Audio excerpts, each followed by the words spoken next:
Hello there. Today I'm fortunate enough to be trying a sweet wine from a rather good producer in northeast Italy. This is Roberto Anselmi's I Capitelli 2004, and this is a wine that in 2004 is labelled as a Veneto Passito IGT.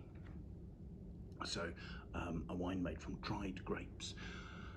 The winery is based in a place called Monteforte, which is a neighbouring town to Soave, and they have vineyards both there and in Soave, right at the centre of the Soave region.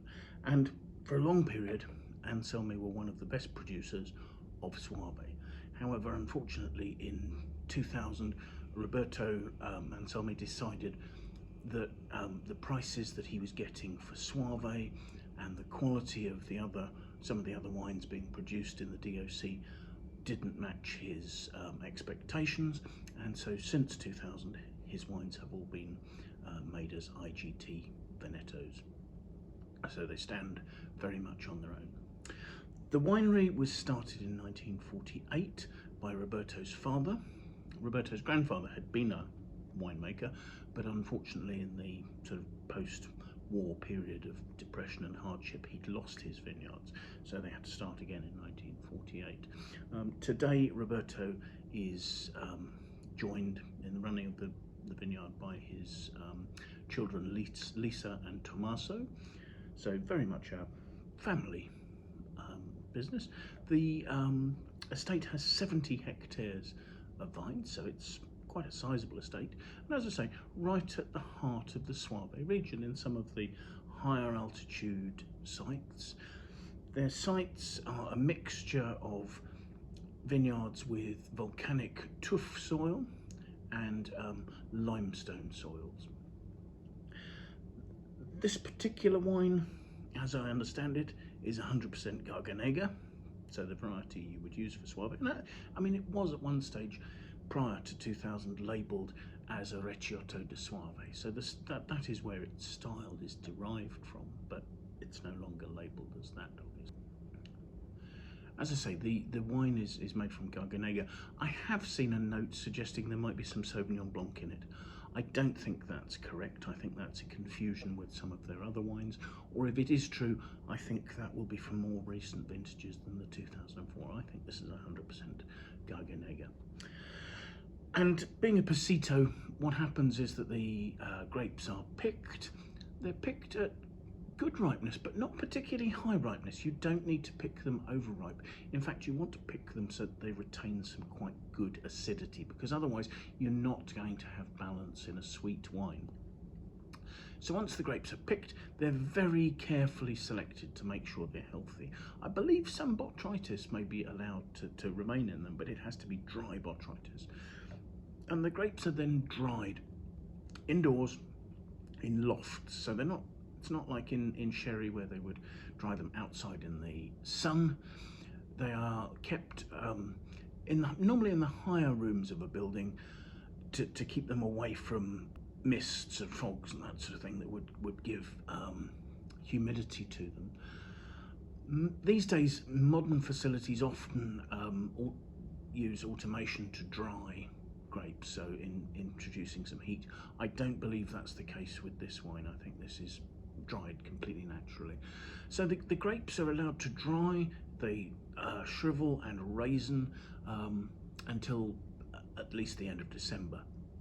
And by the time they get to be pressed, they're pressed very gently in a pneumatic press. They're yielding somewhere in the region of about sort of 12 hectolitres per hectare. So really quite low yields, and you're getting a really concentrated juice where the flavours, the sugar and the acidity will all have been concentrated through the loss of water, the dehydration that's gone on. The juice, the sticky juice, is run into French oak barriques, so relatively small 225 litre barrels. Those are specifically made from Allier oak from France, particularly from the Tronchet forest, so they're very particular with their oak source here. As I say, fermentation goes on in barrel, and the wine then stays in barrel for a further 18 months. So it's being exposed to oxidation through the barrel. It will have picked up cedary vanilla notes as well, but I think due to the fermentation and the age of the wine, those will be well integrated. The notes from the winery suggest that this should be a wine that would age at least 20 years. Now, this is in a half bottle, so you would expect a half bottle to age faster, but this is a 19-year-old wine, so we should be tasting this at least full maturity. Certainly, when you look at the colour, I mean, that's a beautiful sort of amber to orange note there, sort of amber core, more golden orange rim, and swirling the wine. I mean, looking at the way that a wine clings to a glass is not a major part of tasting.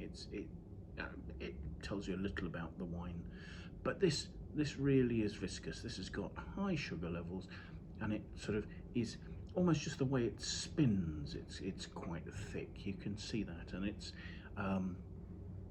throwing some quite heavy tears there. It's almost treacly in some ways. Perhaps I'm overstating that a little, but so let's have a look at the aroma, shall we?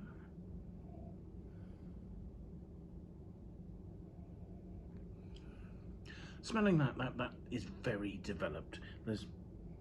There are some notes of candied peel. There are oxidized, sort of almost sort of Amontillado sherry-like notes. Perhaps a tiny touch nutty. But actually, what really stands out is how beautifully together the aromas are. There's a note almost like it's a note I use sometimes, almost like a large oak table that's been polished with wax. There's a lovely sort of mature note there.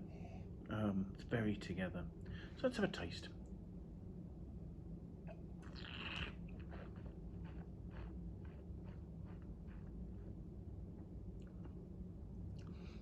That is very sweet, and it's got a really rich texture.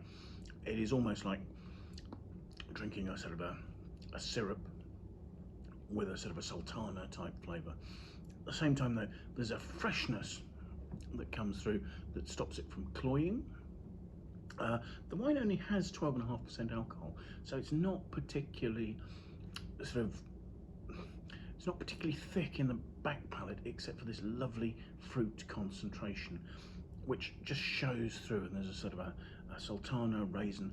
There are notes of a slight rancio notes of candied peel, rancio, that aging in oxidative, maybe slightly warmer climate. So candied peel, slightly burnt sugar, those sort of developed notes showing really nicely there. And the flavours are quite restrained. They're very together. They're very mellow. This is probably a wine that is at least at full maturity now, and may have just started to decline, but it's still absolutely gorgeous. It's got a lovely depth, weight, intensity, and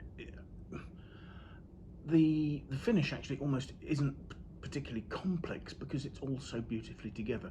There are no sort of vanilla oak notes showing.